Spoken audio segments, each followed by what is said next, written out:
A lot of you who have joined the Circle of Inspiration probably know that I write frequently about my dogs, and I have since I began at Guideposts. And I've always gotten such great response from readers and users of Guideposts.com.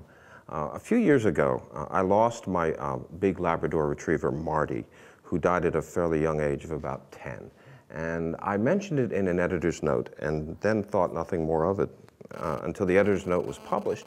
And I got this amazing response from readers. I got people writing me letters of condolences.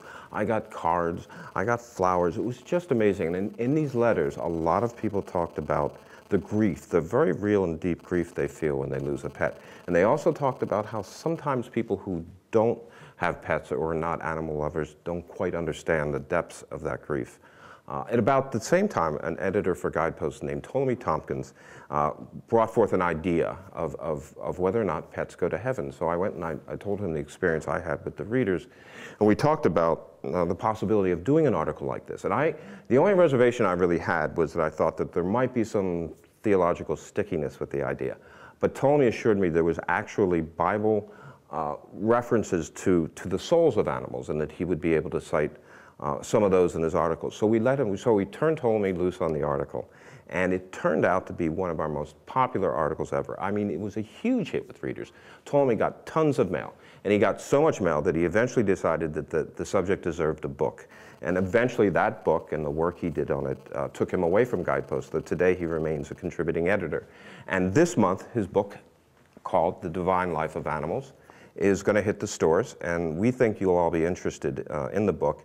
And in this issue, we have an article from Ptolemy about writing his book. So I thought you'd like to meet him in person. Ptolemy, welcome back to Guideposts. Thank you. It's nice to be back. Now, you called your article originally, Do Pets Go to Heaven? Will my pet go to heaven? Will my pet go to heaven? I think. Okay. It's been a while. But the important thing is that you called the book The Divine Life of Animals. Why did you change it from pets to animals? What really got me thinking that a story like this would be of interest to the readers was something that seemed to happen a lot with Guidepost readers, which is this.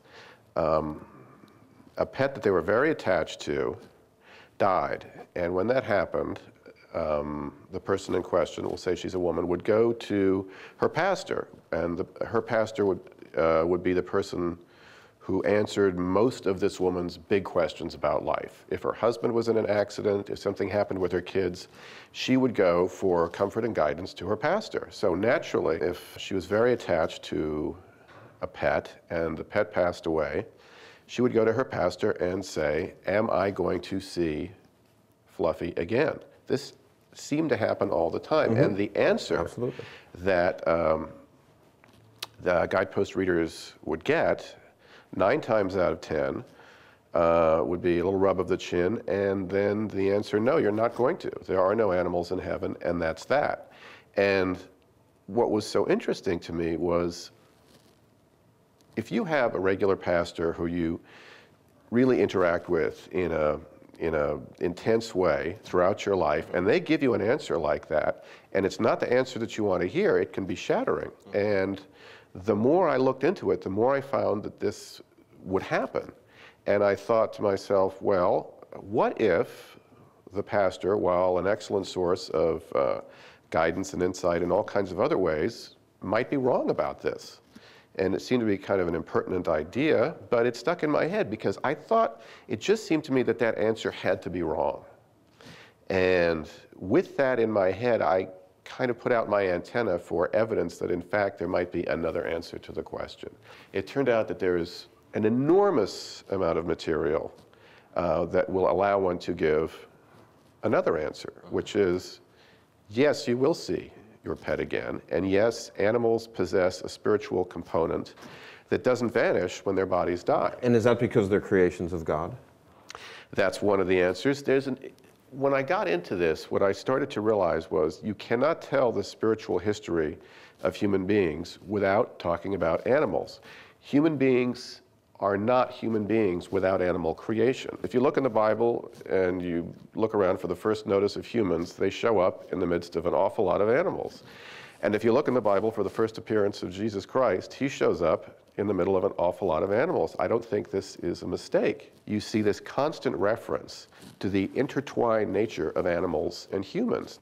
Now, a person who has lost an animal, if she reads your book, will it make her feel better? Absolutely. My target person to read this book was somebody, an intelligent person of faith who lost an animal and who was heartbroken about it and really wanted an answer, who did not want a sugar-coated answer, who did not want a light and fluffy answer, but who really wanted to know if there was something real and true about the spiritual nature of their animal that lived on. And I thought, a person like that is going to want me to give them the whole story, give them all the arguments, and just put everything in that I can, so that when they finish the book, they will not feel like they've been given something to soothe them and make them feel better for a few moments, but something that really can make them believe in a fully thinking way that it's true. And that's how I wrote it. I mean, I wouldn't have written the book if I didn't think it were true. So I tried to bring in all the hardware I could and really answer the question from every single angle.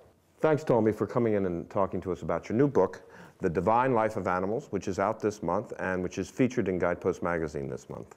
Good luck with the book. Thanks. Nice to see you again. Good to be back.